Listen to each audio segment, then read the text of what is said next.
Hola, buenas noches, ¿cómo están? Gracias por acompañarnos aquí en Mega TV. Para mí siempre es un gusto, un honor compartir con ustedes una hora de tiempo de alguna persona importante en nuestra sociedad que tiene algo que contarnos, que transmitirnos.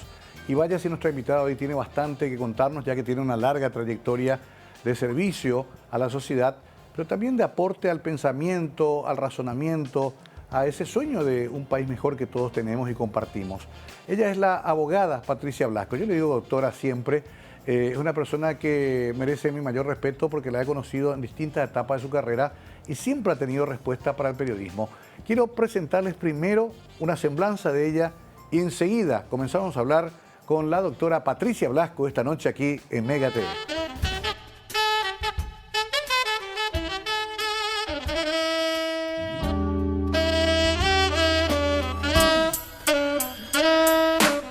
Amelia Patricia Blasco Aguirre nació el 4 de septiembre de 1951 en Asunción.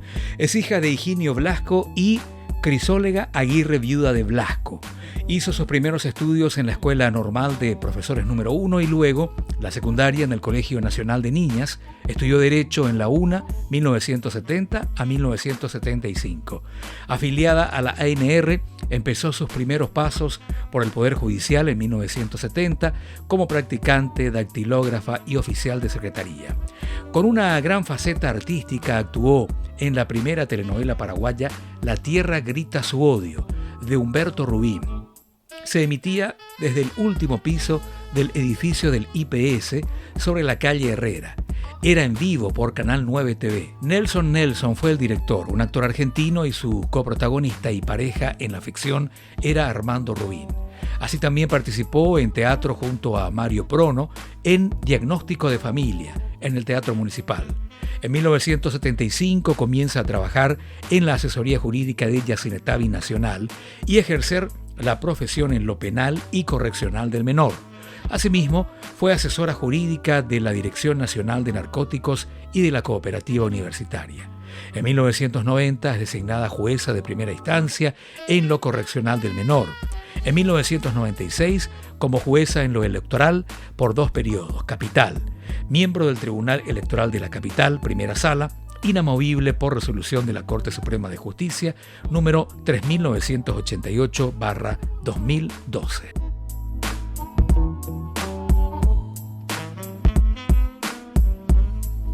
Bueno, estimada Patricia, bienvenida. Qué gusto tenerte acá. ¿Cómo estás? El gusto es mío de estar aquí contigo, mi querido. Bueno, en realidad te conozco ya hace tanto tiempo que te voy a tutear de repente Desde luego, ¿cómo no? como una amiga, ¿no? ¿Cómo no?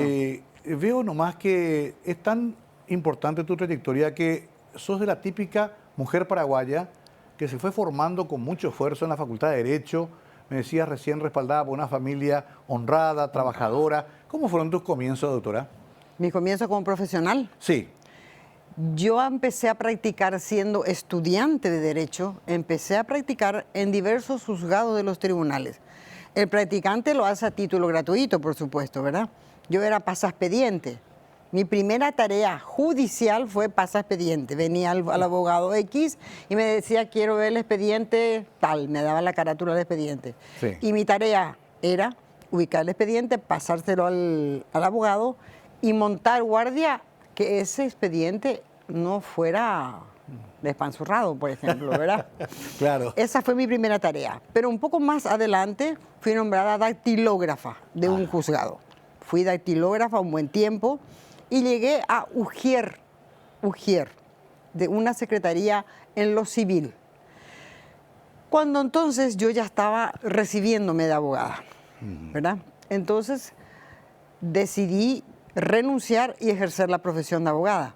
Porque desde luego, si yo me fui a practicar en tribunales, era para adquirir lo que en la facultad no se adquiere, la práctica. Claro. Todo teórico, pues. Yo, mi madre, como sabrás, Sí. fue abogada y la acompañaba yo de chico y íbamos por varios tribunales. No es como ahora que está todo concentrado en el Palacio de Justicia. Estaba el Tribunal del Menor, estaba el Tribunal del Crimen. Sí, dispersos estaban todos. Estaban todos dispersos. ¿Vos ibas a todos esos lugares o ibas específicamente a alguno de ellos? No, yo iba específicamente al tribunal que estaba en la calle, que ahora es el Ministerio del Interior. Chile.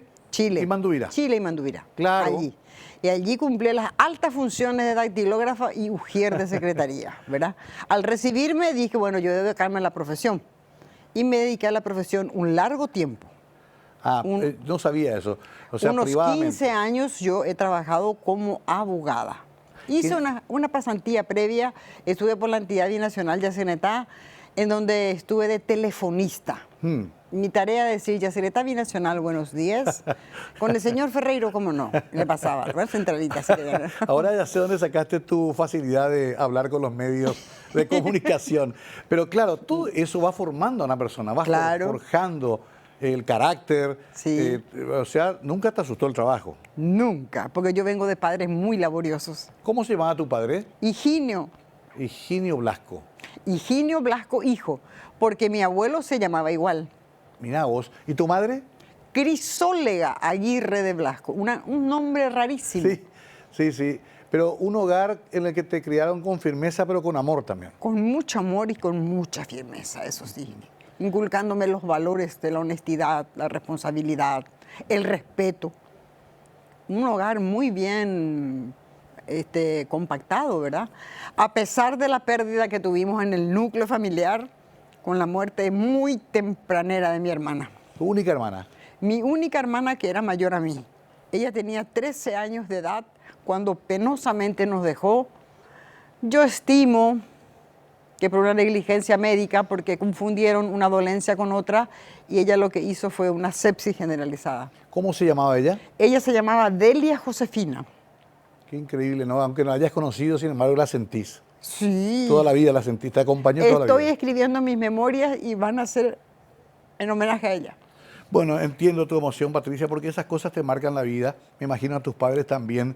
Pero tuvieron que seguir adelante. Tuvimos que seguir. ¿Y vos en qué colegio estudiaste? Yo estudié en el Colegio Nacional de Niñas. Soy de la promoción 69.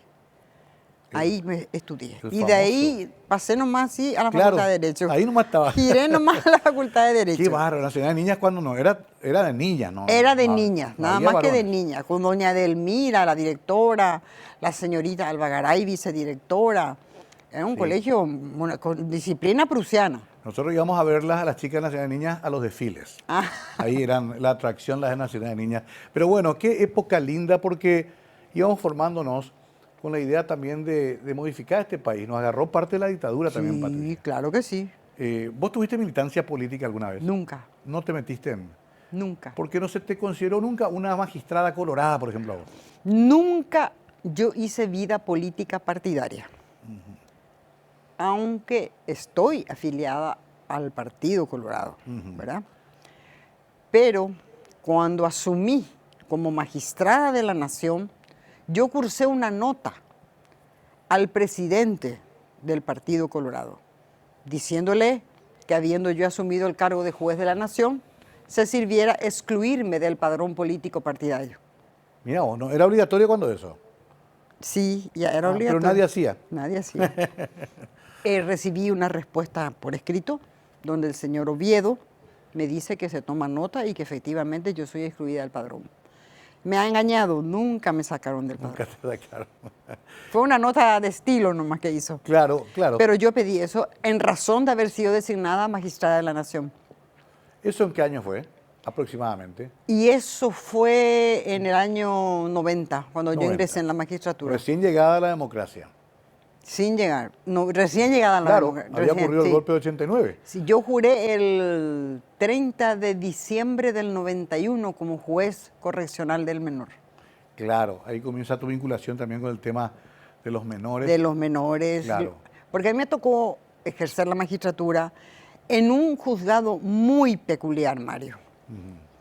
Porque era el que atendía a los menores que estaban en estado de peligro. Con estado de peligro entraba una gama de situaciones. Menor maltratado, menor olvidado, menor desatendido, lo que sea. Después también los menores de 14 años que hayan perpetrado un hecho punible, pero que por la edad no podía ser atendido por el juez en lo penal. Claro. ¿Te acordarás del caso Amés? Me acuerdo del caso Amés. ¿Te acordás? Sí. Ahí se creó una contienda de competencia entre el juez en lo penal y el juzgado a mi cargo. porque el código tenía una redacción un tanto ambigua. Decía, son inimputables los menores de 14 años. ¿Cómo se entiende eso? De 14 es antes de 14 o los menores que tienen 14. No había una explicación. Claro. El juez, en lo penal, en su momento se declaró competente y yo también lo hice, pero sobre todo para mover un poco a ver qué hacía la Corte al respecto, ¿verdad? Claro. ¿A quién le declaraba competente? Si al doctor Silva Monge es él o a mí. Y la Corte tuvo que recurrir a los libros de sesiones cuando se promulgó el Código y compañía y emitió una resolución diciendo que menores de 14 años se entiende lo que tienen cumplido 14 años. Entonces le tocaba a Silva Monge. A Silva Monjes. Claro, para la gente que está viendo y por ahí no sabe esta historia, fue un caso terrible de masacre a una familia por parte de un menor de edad. Así mismo. Muy triste, por cierto. Pero bueno, ahí tuviste unos cuantos años. Estuve un periodo, 5 años. 5 años. 5 años. ¿Y de ahí dónde pasaste? Y de ahí pasé a la justicia electoral, que ya ahí. estaba en ese momento formándose la justicia electoral. Claro, ¿verdad? ya con el nuevo sistema. Digamos. Con el nuevo sistema. Ya estaban los miembros del Tribunal Superior, ya estaban los miembros de los tribunales y lo único que quedaban eran los juzgados. Y yo fui al juzgado electoral, porque la justicia electoral también tiene su particularidad. Ahí no somos jueces de primera instancia, somos jueces electorales. Sí. ¿Verdad? El miembro del tribunal de apelación no es, por ejemplo, de segunda instancia. No, porque son tribunales especiales. Exacto, eso es lo que a veces no se entiende. Por lo tanto, ustedes tienen que resolver ya toda la instancia completa. No. Hasta ir al Tribunal Superior. Son 3 instancias. 3 instancias igual. Hay muchas que tienen su inicio con nosotros, Sí. que sí, en los juzgados, ¿verdad? Ok. Y luego se apela, se va a los tribunales. Ya. Y si se vuelve a apelar, va al Tribunal Superior. Y aún cabe, hipotéticamente, la posibilidad de ir por la vía de la inconstitucionalidad a la Corte Suprema. A la Corte Suprema. Sí, pero Ya. son tribunales especiales. Me dijeron que, como estás jubilada, Sí. querés eximirte de opinar un poco de lo que está pasando ahora, pero vamos a dejar para después. Te iba a preguntar unas cositas Y aprovechando. si está a mi alcance, con mucho gusto. Porque es importante, estamos viviendo una etapa a través de muchos cuestionamientos y es bueno dejar algunas ideas en claro. Pero para redondear esta primera parte de esta charla tan interesante, también el tema de los menores tuvo etapas muy complicadas en el país. Sí. Tuvimos sanciones internacionales, tuvimos problemas con la adopción internacional. ¿Qué era eso de la adopción internacional y cómo se Y se cambió? llamaban adopciones internacionales porque los adoptantes eran extranjeros y no connacionales nuestros. Ajá. Era como poner un mote, como poner, no Sí, sé. Pero en el marca. código no estaba nada de eso. Pero ¿era legal ese procedimiento? Y yo no sé hasta qué punto podía haber sido legal porque yo no manejé ninguno. Yo Ajá. no estaba con el tema, no tenía la parte civil de los menores. Ya. Yo estaba con el menor que estaba en peligro. Sí intervine, sí, cómo no, en varios lugares donde tenían guarderías clandestinas. Ya para mandarlos. Ya no sé si para mandarlo mientras se hacían los trámites en el otro juzgado, ¿verdad? Y vaya que los vecinos, Mario, llamaban a los medios masivos de comunicación a contarles lo que estaba pasando en su vecindario. Acá, a la vuelta de mi casa, tal cosa, bla, bla. Ay. Y el periodista iba a mi despacho y me decía, yo recibí esto. Y lógico, te viene la prensa. ¿Y dónde es? ¿Dónde? Me voy. Tenía que irme. Por lo contrario, el día siguiente, Claro. la cañada para mí. Claro. ¿verdad? Y bueno, y nos íbamos, y después eso empezó a crecer, a crecer, a crecer. Como se veían los medios masivos de comunicación, las intervenciones, saltaba de otro lado, otro vecino que también contaba denuncia. que en su ejido también estaba pasando eso, ¿verdad? Y suma y sigue. Tal es así que hemos hecho numerosas intervenciones al respecto, ¿verdad? ¿Tuvo que cambiarse la ley para corregir eso? Sí, llegó un momento que a raíz de esto, el presidente de la Corte en aquel entonces, el profesor doctor Oscar Pacielo, el padre Oscarcito, Sí. él pidió al Parlamento la elaboración y la promulgación de un nuevo código y se promulgó el Código de la Niñez y la Adolescencia. Bien, con esto quiero hacer una pausa. Vamos a aprender mucho hoy con la querida Patricia Blasco porque obviamente es también una docente. Está jubilada como profesora también, También. ¿no? En Derecho de la Nacional. Derecho a la Nacional. Bueno, y vamos a aprovechar para preguntarle muchas cosas que los legos en la materia a veces no manejamos, pero que tenemos que aprender todos, porque forma parte también de lo que nos puede pasar, de lo que podemos enfrentar en la vida. Siempre se necesita un abogado, me suelen decir mis parientes abogados. Vamos a hacer una pausa y ya volvemos con la doctora Patricia Blasco, hoy invitada de Mega TV.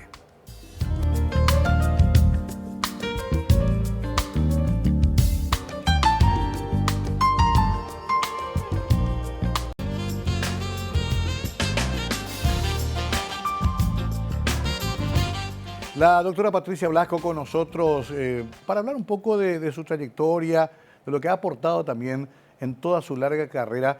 ¿Te jubilaste un poquito antes de tiempo, doctora? Sí, bastante. ¿Por qué? Porque realmente la jubilación obligatoria es a los 75 años de edad. Yo salí por la vía de la jubilación voluntaria a los 68 años de edad. Es un decreto ley 23/54 de la época del general Stroessner, Sí. que un compañero, no sé de dónde, desenterró y él empezó con los trámites. Entonces me interesó y yo también pedí mi jubilación. Es cierto que la paga es un poco menos, Sí. pero muy poca la diferencia. Pero me hicieron muchísimos problemas a mí y a todos los que pedimos, porque Hacienda se negaba a reconocer que ese decreto ley estuviera vigente aún. Claro, pero ¿tuviste algún motivo por el cual quisiste acelerar tu retiro? ¿Pensaste que ya llegaste a tu techo? ¿No podías aspirar, por ejemplo, a integrar el Tribunal Superior? No, yo no tengo el perfil para eso. Yo no, lo mío es lo jurídico, ¿verdad? Y yo no tengo el perfil, yo no tengo vida política partidaria, Claro, ¿verdad? ahí hay que tener un respaldo político. Y hay que tener, porque cada uno de ellos representa un partido político, ¿verdad? Y además, dije, ¿yo qué es lo que voy a salir a los 75 años? ¿Para qué?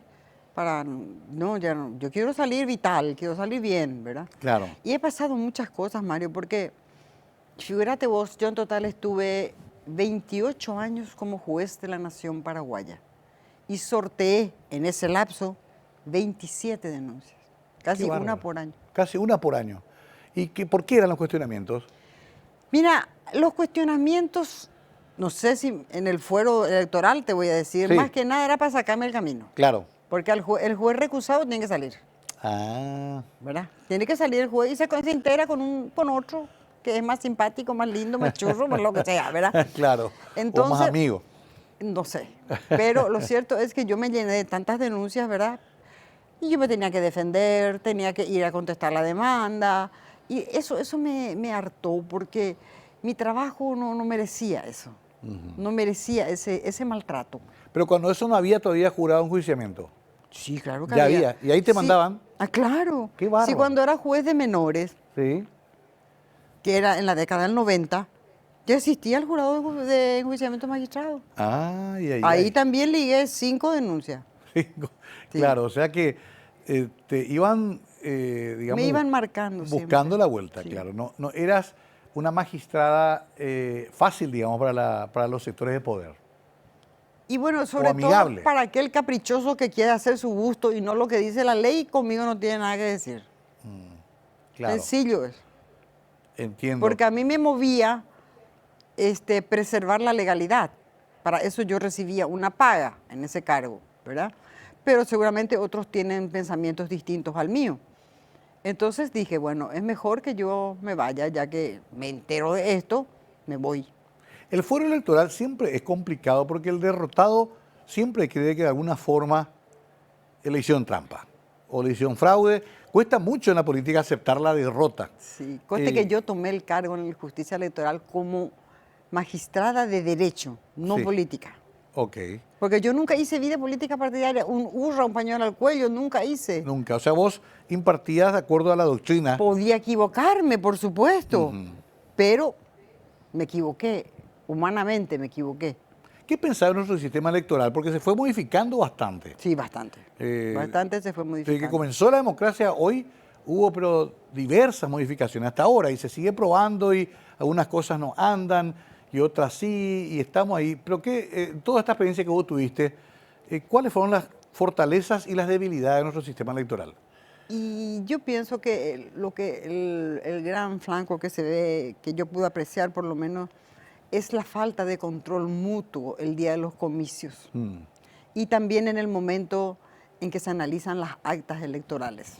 Generalmente, los partidos que no son de la ANR, Partido Colorado, no tienen veedores, ni el día de los comicios, o si tienen, son pocos.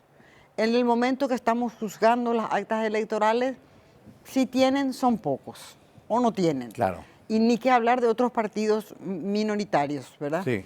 Entonces, yo creo que, y conste que en la justicia electoral se dictan clases, charlas y todo para de capacitación, ¿verdad? Lo que pasa es que es un voluntariado difícil de Son capturar. voluntariados, yo entiendo eso, ¿verdad?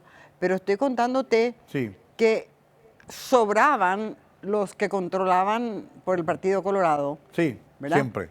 Hasta Entonces yo, cuando presidía la sala, por ejemplo, decía, acá hay 2 colorados como veedores, y bueno, uno afuera, elijan ustedes, pero uno afuera, porque uno nomás tiene que estar. Decía. Claro. O elijan entre ustedes, ¿verdad? Claro, claro. No tengo preferencia por ninguno.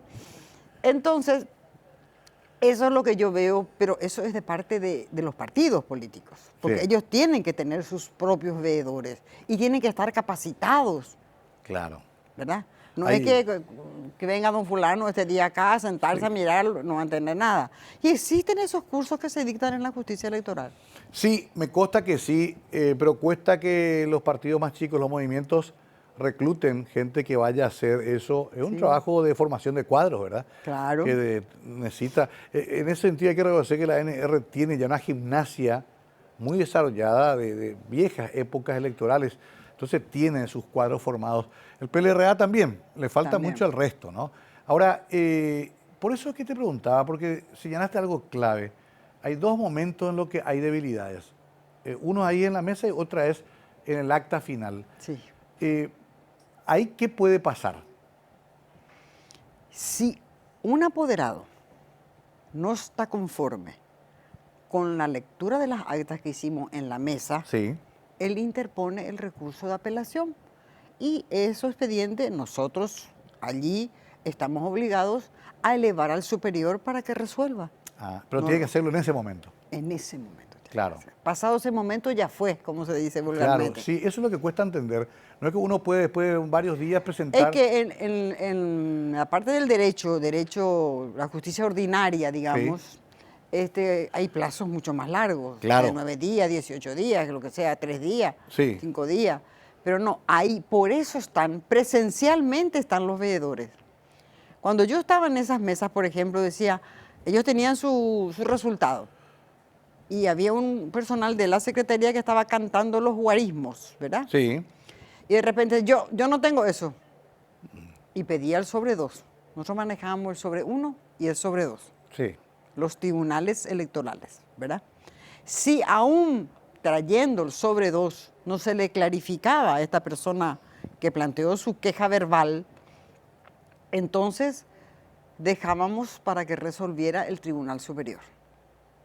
Porque solamente el juzgamiento previo hacen los tribunales en las elecciones generales, pero en las municipales los tribunales hacen también, aparte del juzgamiento de las actas, la proclamación del intendente. Ahí me acuerdo de una anécdota personal, que es que vos me proclamaste, pero no fue fácil eso porque hubo medio un resquemor ahí a ver quién lo hacía, pero vos justamente hiciste valer ese criterio. Lo que decía la ley, yo no inventé nada. Ajá. Yo no inventé nada, ni quise hacer figuretti, ni nada por el estilo. La ley decía eso, y yo soy una enamorada de lo legal. Claro, y en el caso de las generales, sí proclama el Tribunal Superior. El Tribunal Superior. Entiendo. Eso lo dice la ley 635, no lo inventé yo. Ahora, cuando se dice estamos juzgando las actas, después del juzgamiento, ¿qué viene? Después del juzgamiento está el estudio por parte del Tribunal Superior de Justicia Electoral del sobre 3, pues ellos tienen el sobre 3. Sí. Nosotros tenemos el 1 y el 2, ellos tienen el 3. Ahora me entero que hay un sobre 4. En mi época no había un sobre 4. Sí, parece que se introdujo con estas últimas modificaciones. Hace poco, cuando yo ya no estaba. Sí. Ahora vos me decís, ¿qué tiene el sobre 4? No sé, Mario, nunca lo vi. No es de mi época. Porque habían 3 nomás. Claro. 2 con nosotros y 1 en el Tribunal Superior. Y ahí está la última instancia para ya hacer Es la después. última instancia en materia electoral, Correcto. el Tribunal Superior de Justicia Electoral. Y ahí se proclama el ganador. Por ejemplo, ahora, ganó Santi Peña, hay ganadores en los departamentos, hay ganadores diputados y senadores. ¿Cuándo y cómo se hace la proclamación de Y todo eso, el Tribunal Superior señala un día y una hora y se hace la proclamación. Pero tiene un plazo también. Tiene un plazo, pero como no era faena mía, una vez integré yo, cuando Morales salió, integré momentáneamente el Tribunal Superior, pero fue una cosa así de pasada nomás. Porque, ¿sabes qué, doctora? Inclusive ahora hay candidatos que reclaman que el sistema DONT les dejó afuera. Hay 4 candidatos liberales que quieren ir a la certeza constitucional, que yo no sé qué es. Es un juicio que se hace ante la Corte Suprema de Justicia. Ah, porque ellos dicen, está mal como se hizo y por el sistema DONT fue injusto que quedamos afuera nosotros y entraron otros. Bueno, pero yo lo único que te puedo decir en estas circunstancias es que el momento también, no es que uno puede quejarse después de 10 días, después de 20 días o lo que sea.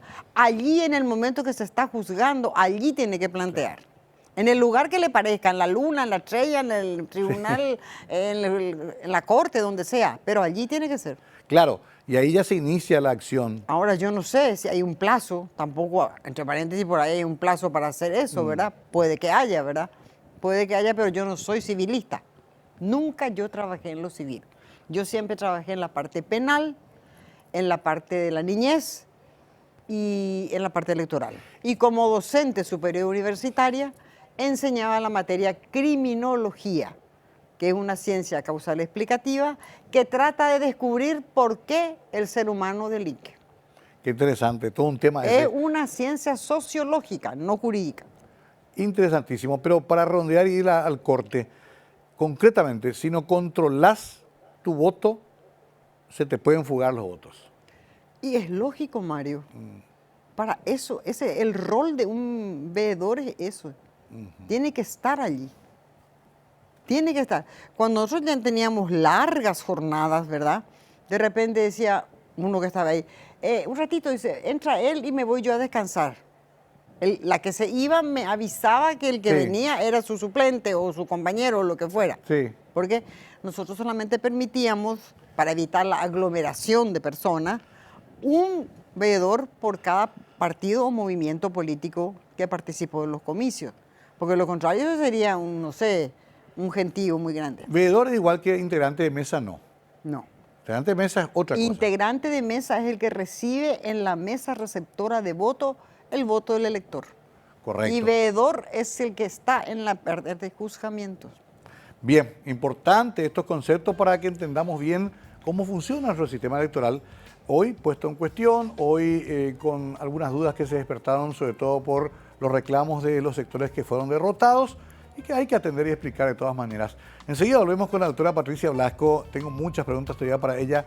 Espero que estén disfrutando de la ilustración que tiene esta mujer y que la comparte tan generosamente con nosotros. Ya volvemos con nuestra invitada Conversando la Noche.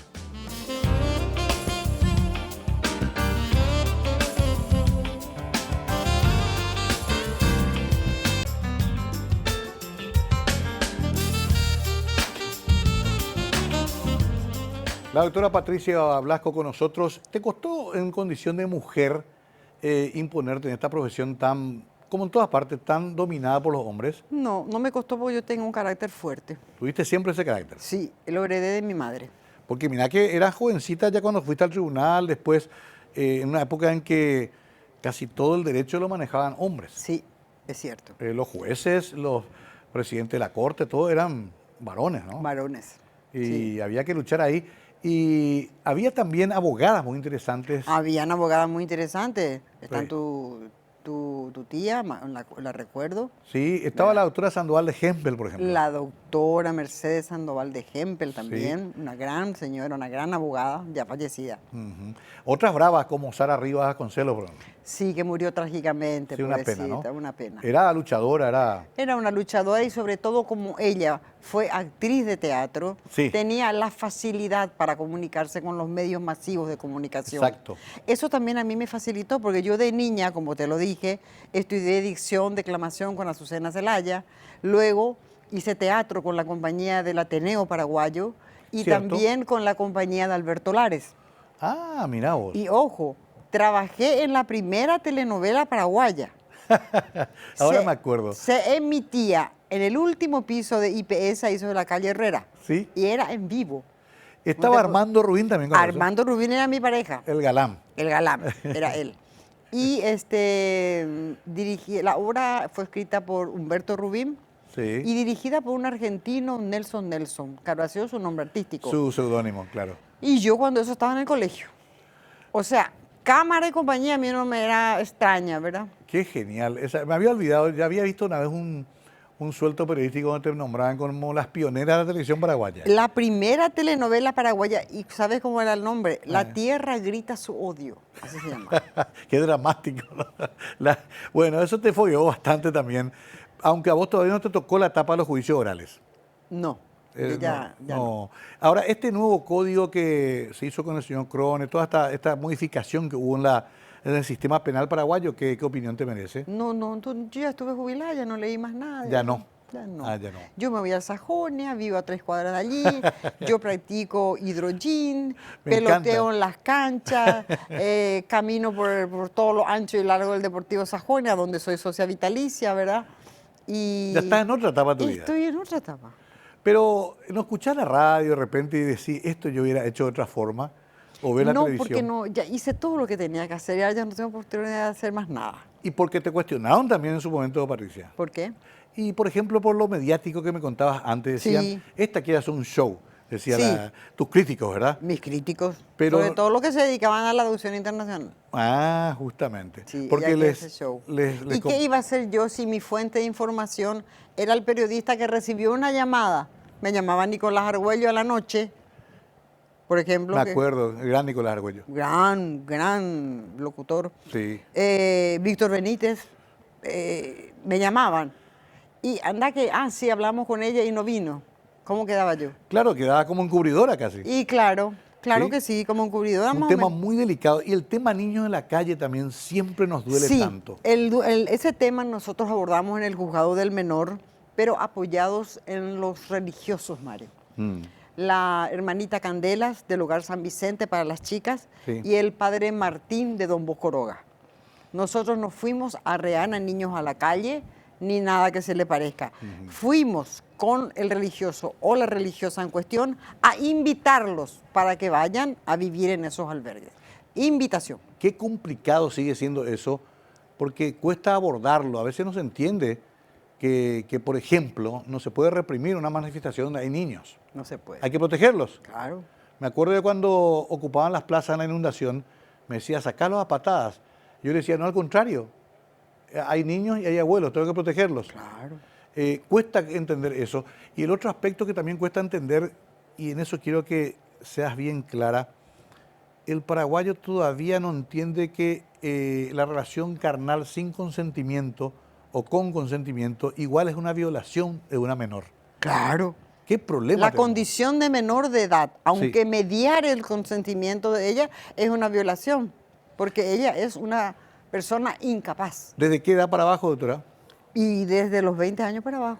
O sea, tiene que ser mayor de edad para que sea... Claro. Porque, a ver, hay por ahora una suerte de modificación donde supuestamente de 16 a 18 ya puede ser con consentimiento. Supuestamente. Parece no, que no entré ya en esos esa es una detalles yo. modificación. Pero igual, lo que no entiende, y me incluyo el paraguayo, el hombre paraguayo, es que no existe relación consentida. Hace poco se descubrió el caso de una nena que era llevada a un presidio a tener relaciones Sí.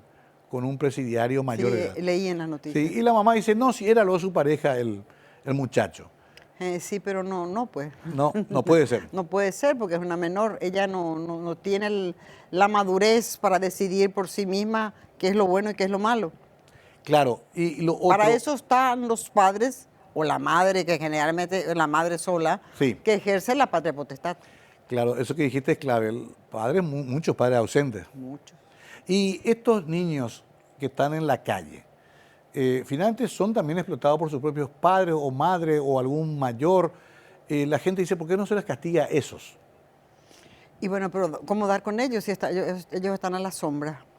Claro. Ellos están a la sombra. ¿Cómo dar con los responsables, verdad? ¿Hay tráfico de niños en Paraguay? No, ahora no. Por lo menos oficialmente, que se sepa. No, que yo sepa, no. Que Porque, yo sepa, no. ¿sabes por qué? Además, yo me fui a la parte electoral y me zambullí en esas cosas, ya Claro. me olvidé de la otra etapa. Claro, no, te preguntaba porque inclusive Monseñor Alberto Martínez habló del tema con preocupación y hay como una especie de duda instalada sobre el tema. Ojalá que se pueda estudiar profundamente con las autoridades pertinentes, ¿no? Pero finalmente, y cerrando esa parte de las preguntas, el drama de la minoridad sigue siendo la gran miseria que hay en el Paraguay. La gran pobreza, miseria ¿no? y también la cantidad de hijos no deseados. Claro. Ounte, Sí. jeguasunte. No se pudo planificar nunca eso, ¿no? Nunca hubo una planificación familiar que yo sepa, por ejemplo. Y por eso es que el hijo no deseado, se embarazó la mujer, no es un hijo querido. Ya comienza ahí el problema. Qué pena, ¿no? Es Volviendo a lo electoral, Sí. ¿cuál fue la primera elección que te tocó? La primera elección, yo me fui allí en el año 96. ¿Qué habrá sido? Guasmosi. Guasmosi, sí, y después ya etapa de Nicanor y compañía, ¿no? Exacto. ¿Y tuviste presiones políticas? No, nunca tuve ninguna presión política porque yo tenía el rótulo de ser Argel. ¿No te llamaban los grandes capataces? Viste que hay... Alguno que otro me llamaba y me decía, ahí se va a ir fulano junto a vos, escuchale. Eso quiere decir que ese va a ser el portavoz de él, ¿verdad? Y yo lo recibía, pero muy pocas veces. Lo recibía Claro, y le escuchaba y me decía, el senador o el diputado quiere tal cosa y veré qué puedo hacer. Siempre fue mi respuesta, nunca me comprometí. claro. ¿Nunca te ofrecieron sobornos? No, nunca. Me sacaban nomás el expediente. Claro. ¿Para qué iba a ponerme a gastar plata ni Te nada? recusaban, te... Me recusaban y yo tenía que defenderme o me denunciaban en el jurado, tenía que defenderme en el jurado de enjuiciamiento de magistrado, pues yo ya estaba fuera del expediente. Yo no tenía casi expedientes. Claro. ¿Por qué? Porque no... Mi catuña es en 10, decían. Claro. Ese era tu defecto. Era mi pecado. Claro. Pero nadie nunca dijo, ella sacó un guaraní, me pidió esto, pidió aquello, pidió... Eso no, nadie se animó a decir nunca, Mario. Claro, ese es un poco tu capital también, Claro. después de todo este tiempo. Con eso vos podés caminar tranquila por la calle. Claro que sí. Claro que sí. ¿Tenés hijos? Sí, tengo dos. Romina, que es psicóloga, y Lorena Patricia, que es perito forense. Dos nenas. Mira vos, no fueron al derecho en sí. No, no fueron al derecho. Están vinculadas, pueden tener vinculación, Sí, pero pueden tener vinculación, claro que sí, pero no fueron al derecho. magistradas no quieren ser. No pueden ser, desde luego, porque no son abogadas. Claro, por el momento no pueden ser. Pero no sé, no pueden porque para eso hay que ser abogada. ¿Nunca les empujaste a...? No, cada uno tiene que elegir la carrera que quiere estudiar porque es para toda la vida. ¿Nunca usaste el de? Yo no sé, Patricia Blasco, de qué sos vos, de quién. Bueno, yo me casé brevemente, Ajá, hace muchísimo tiempo, en la década del 70. sí. Y muy pronto me divorcié Con el papá de estas chicas. con el papá de la mayor. Ah, de la mayor. Por Ya eso después nunca ya usé. quedaste separada. A ella quedé divorciada. Divorciada, Divorciada. con todos los papeles. Qué interesante. Inclusive con pérdida de la patria potestad en contra suya y a favor mío. Ahora, me acuerdo nomás que a mi madre iban a pedirle la disolución conyugal. Antes no había divorcio. Sí. Y los hombres se ofendían ante la posibilidad de que la mujer ose pedirles romper el vínculo matrimonial. Era como una ofensa. Sí. ¿Cómo fue cambiando eso, doctora? Cambió muchísimo todo eso. Cambió muchísimo todo eso. En tu época ya había divorcio. Ya había divorcio. Sí. Ya había divorcio. Pero yo nunca me dediqué a la parte civil. Siempre Claro. estuve en la parte penal. Imagínate vos que el juzgado del menor era correccional del menor, más una suerte de primo hermano de lo penal también era. Claro. ¿Verdad? Era el menor que perpetraba un hecho punible, pero era inimputable en razón de su edad biológica.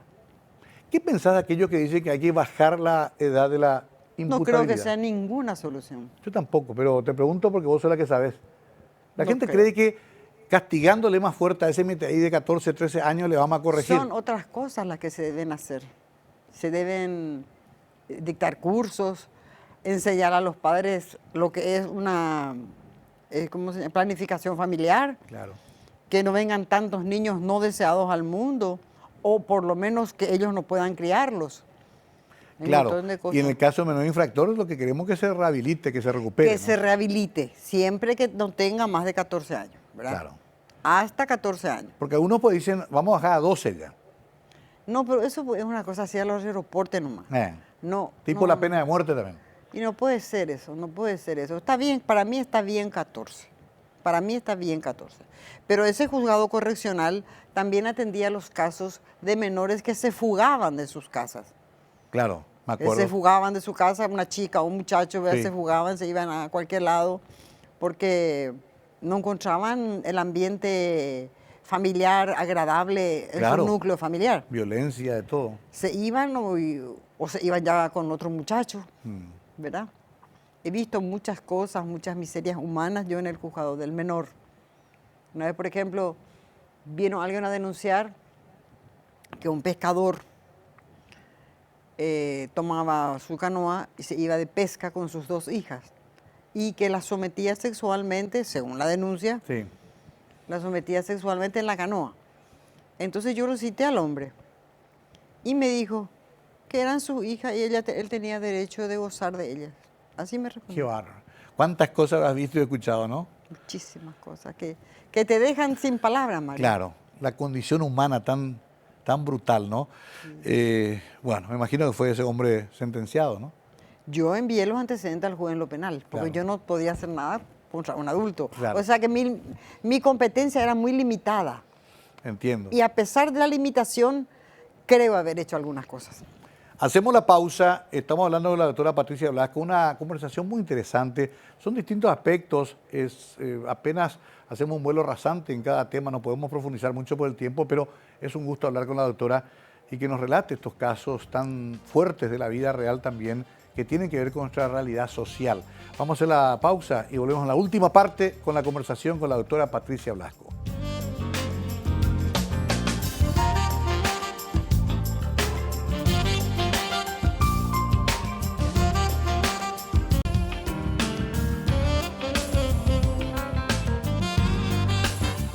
La doctora Patricia Blasco Aguirre, es tu segundo apellido. Importante decir todo completo para no confundir con nadie ni con nada. Una mujer que ya a los 4 años me dice reclamaba en el municipal. O sea, siempre te atrajo mucho también el arte. Sí, claro.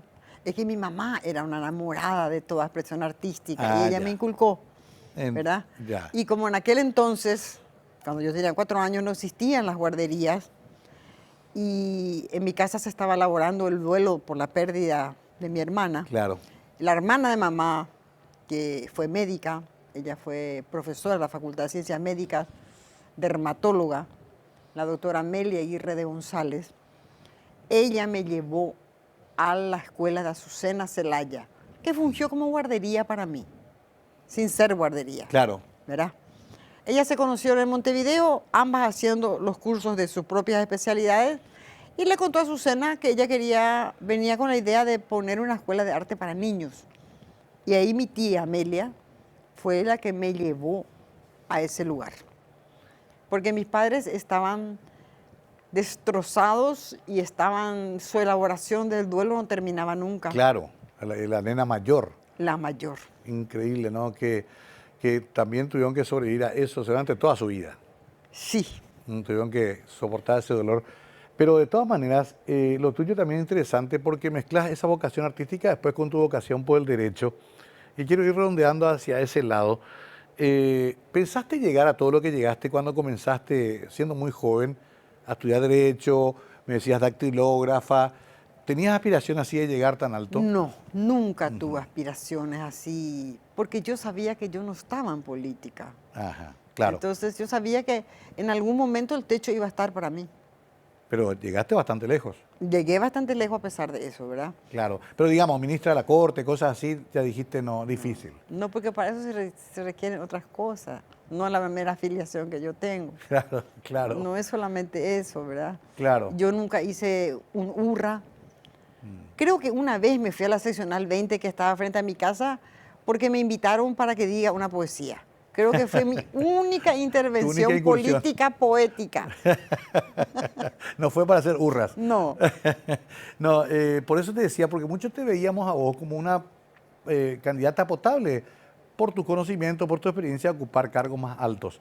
Pero no estaba luego en tu No, porque mira. yo era realista, Mario. Yo sabía que yo apoyo político no iba a tener. Claro. Tampoco te arrepentí de ello. No. Porque yo sé que eso no iba a ser gratis. Claro, ese es el punto en la política, ¿no? El punto es que va a llegar un momento, quizás yo me encontraba en apuros. Claro, hay que doler los favores. Y no sé, tal vez, ¿verdad? Pero yo no quería ser embretada. Yo lo que quería siempre hacer lo que a mí me parecía que era correcto. Podía equivocarme, ¿cómo no? Cuán humana soy. Pero nunca porque alguien me ordenó o porque yo haya recibido una paga. Por último, Patricia, la sociedad en general cuestiona nuestro sistema de justicia. Sí. Tiene muchos problemas. Hay poca seguridad jurídica. Es cierto. Uno cuando entra a un pleito no sabe cómo va a salir. Es cierto. El Ministerio Público muy cuestionado. ¿Está en una situación difícil nuestro sistema de justicia? Yo estimo que sí. Estimo que sí. ¿Y qué hay que hacer? Y no sé. Hay que estudiar y muy a fondo, ¿verdad? Porque leyes sobran. Claro. Leyes sobran, ¿verdad? El asunto es aplicarlas y tratar hasta donde se puede tan siquiera que la política no vaya del brazo con la justicia. Bien, importante opinión de una persona ya como ciudadana, pero con la gran experiencia que tiene Patricia sobre este tema.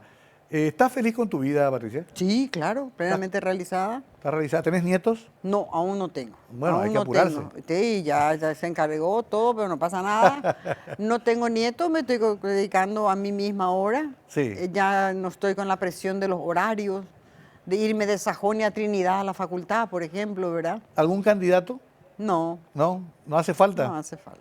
Los hombres somos prescindibles. Sí, pero no es eso, es etapa preclusa para mí.